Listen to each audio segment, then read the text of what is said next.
Ay, ¿saben? Me hubiese encantado que las clases del colegio, de sociales o historia, las que ustedes hubiesen tenido, incluyeran un poquito más de nuestros orígenes.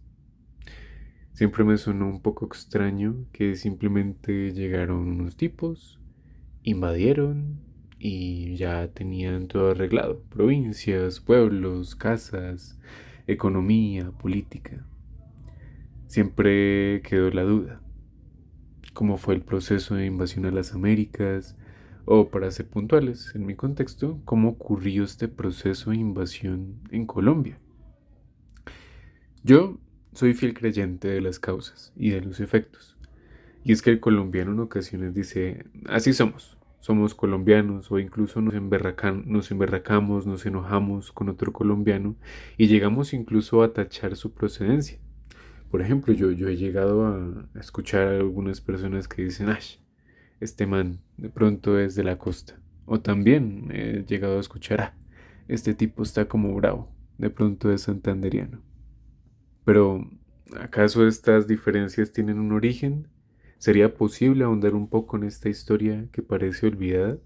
Pues, amigazos, el día de hoy vamos a hablar un poquito de esto.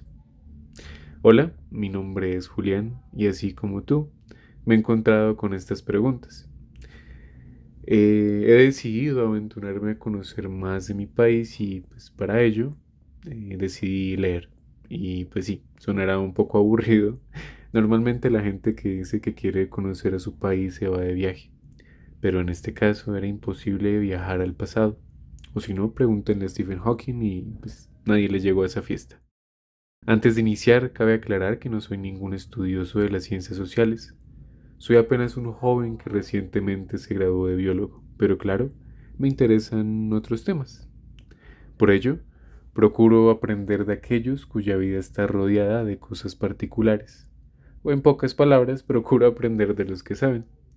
Así, si su persona es alguien bien letrado, le recomiendo y le invito a corregirme y a dejar incluso más lecturas, videos u otras fuentes que puedan servirnos a todos o a quien esté escuchando esto para aprender un poquito cada vez más de este mundo que nos rodea. Dicho esto, para este episodio me basaré en dos libros. El primero, titulado Historia concisa de Colombia, de los autores Michael La Rosa y Germán Mejía. Y el segundo libro, titulado El poder político en Colombia, de Fernando Guillén Martínez.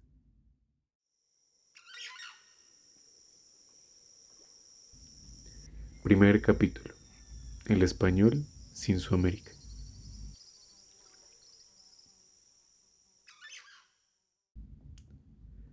Resulta que para explicar lo que pasó en la invasión a América, debemos remontarnos a lo sucedido en la península ibérica en los siglos 8 y 10. Y sí, es un relato bien largo.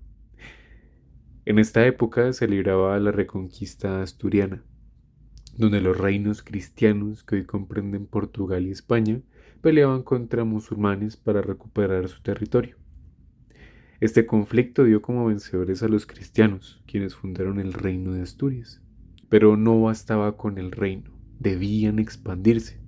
Así nació la repoblación. Se empezaron a expandir, a repoblar, empezaron a mandar gente prácticamente. Esto fue impulsado por los reyes, condes de León y de Castilla. Estos señores, la verdad, para mí eran bien astutos, y es que conferían libertades jurídicas sobre la tierra a campesinos, monjes o algunos pequeños nobles, pero a cambio todas estas personas debían comprometerse con la defensa armada de ese territorio ya ganado. Creo, no sé, me aclararán si alguno sabe esto, pero me parece la verdad un poco arriesgado, pero a la vez inteligente. Era como que el reino sabía que tenía estas tierras, mandaba a sus gentes y simplemente era casi como automatizar, diríamos hoy en día, o quizás simplemente dejar independientemente a estas personas allá para que hagan lo que tengan que hacer. Y como ya son nuestros, son cristianos, son eh, originarios de la península ibérica, pues bueno, no pasa nada, ¿sí? Me parece personalmente un poco inteligente esta estrategia. Y bueno, durante todo este proceso, los cristianos también se aprovecharon de esa expansión, aprovecharon que habían ciertos frutos, ciertas artesanías de origen islámico. Y a su vez, pues la expansión de origen militar también necesitaba pues de un sustento. Este sustento lo encontraron en los musulmanes, en la producción industrial y en la producción agrícola de los musulmanes. Es muy importante este punto, ¿eh? Y bueno, así la población cristiana, gracias a su dominio militar, se puso a la cabeza. Eran los privilegiados. Pero su forma de actuar era algo particular, si les soy sincero. Pues tanto como el rey como el plebeyo consideraban todo trabajo manual, de comercio, de agricultura, como cosas bajas, cosas viles, cosas que ellos no deberían hacer. En resumidas cuentas, es algo a lo que hoy llamaríamos unos fresas. Eran unos fresas. Y bueno, dice Guillén que esta forma de ver y actuar no se dio en todas las regiones de la península. Dice que las zonas valencianas, aragonesas, catalanas, se asemejaban un poco más en su desarrollo social a Francia o Italia. Y bueno, con todo esto, ahora se hace un poco más claro establecer que no todos los españoles llegaron hasta América.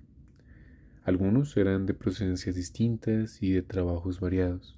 Las gentes de las regiones que anteriormente pues, mencionamos, junto con la región de Aragón, no intervinieron ni en el descubrimiento ni en la colonización de América. Pero entonces, ¿quiénes llevaron esta responsabilidad? Y para ello me encantaría leerles directamente una cita de Guillén. Dice, los pobladores de América vienen de otros sitios. Dos puntos. El mapa de procedencias deja en blanco Galicia, Asturias, Navarra, Aragón, Cataluña, Valencia, Murcia y Granada. Y se oscurece en el resto, concentrándose sus tintas en la raya de Portugal, desde Huelva hasta Zamora, y luego se difumina hacia Benavente, Palencia, Burgos y Ávila.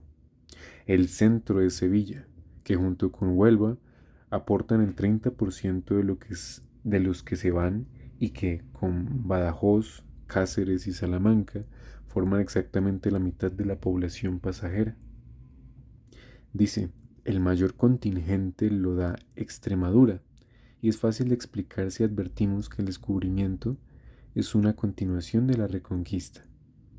Así, los labradores libres, personas que trabajaban la tierra, o los hidalgos sin trabajo, personas que pertenecían a la nobleza y no tenían trabajo, los citadinos, los soldados de las guerras de África, de Flandes o de Italia. Todas estas personas fueron, en su mayoría, quienes llegaron a este nuevo continente. Y bueno, hay algo que me deja un poco pensativo, un poco atónito, cuando lo leí por primera vez. Y es que a finales del siglo XV, inicios del siglo XVI, tener tierras era suficiente. Era un símbolo de libertad y de autoridad.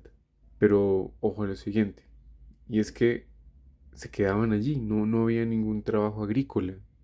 Normalmente nosotros, si tuviésemos una tierrita hoy en día, pues de pronto diríamos, bueno, voy a hacer, no sé, una plantación de algo, voy a generar algún tipo de ganado, pero no, ellos no lo hacían. Y es que recuerden que consideraban que todo trabajo manual era para otros. Guillén nos deja con una observación de Américo Castro, un filólogo español. Se las leeré, pues creo que deja bien clara esta idea.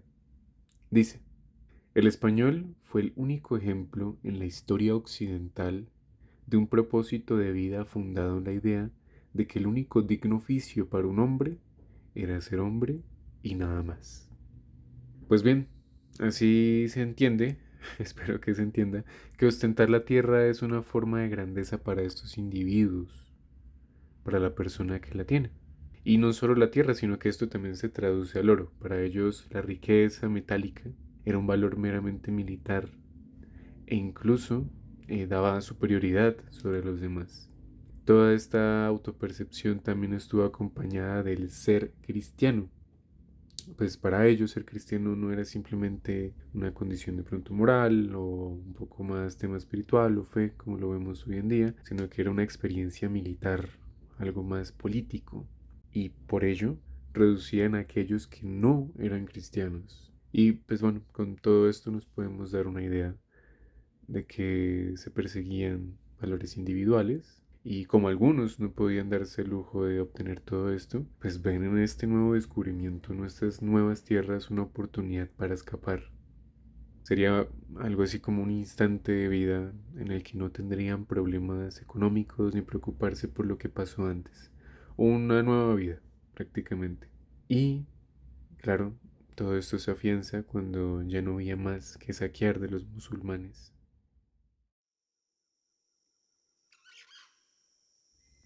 Segundo capítulo. La llegada.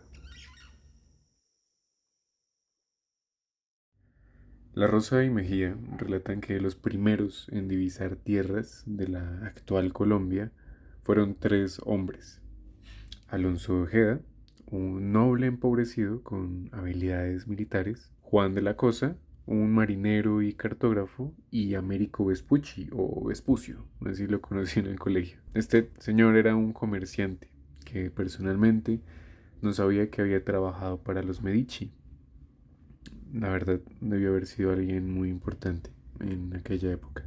Para los que no hayan escuchado de los Medici, lo que sé es que eran una familia muy, muy, muy importante que vivió en Florencia, si no estoy mal, e impulsó nada más y nada menos que el Renacimiento, gracias a su apoyo al arte y demás personalidades de la ciencia en ese entonces. Entonces, estos tres personajes divisaron por allá en 1499 al Cabo de la Vela, en lo que hoy conocemos como La Guajira.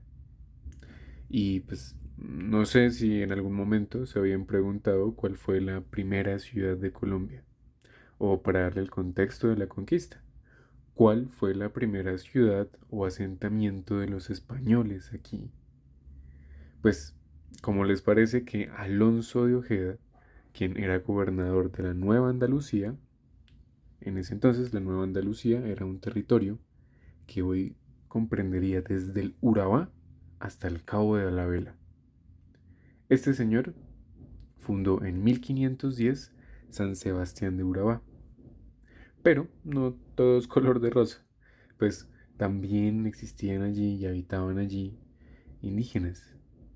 Y estos indígenas, al tanto de la presencia de los españoles, y pues sabían que no solo querían su oro, pues ya los habían saqueado, sino que además querían su persona, querían esclavizarlos. Por ello resistieron ante esa presencia española y claro, Alonso de Ojeda dijo, nos vemos. No tuvo otra más que abandonar ese territorio. Con todo ese alboroto, ese mismo año, ni más ni menos, de 1510, Vasco Núñez de Balboa fundó Santa María la Antigua del Darién. Y ahora sí, amigazos, esa de la que acaban de escuchar es considerada la primera ciudad en nuestro país de origen español. Les invito a buscar la ubicación tanto de San Sebastián de Urabá como de Santa María la Antigua del Darién. Así se dan una ideita de la ubicación del relato. ¿Listo?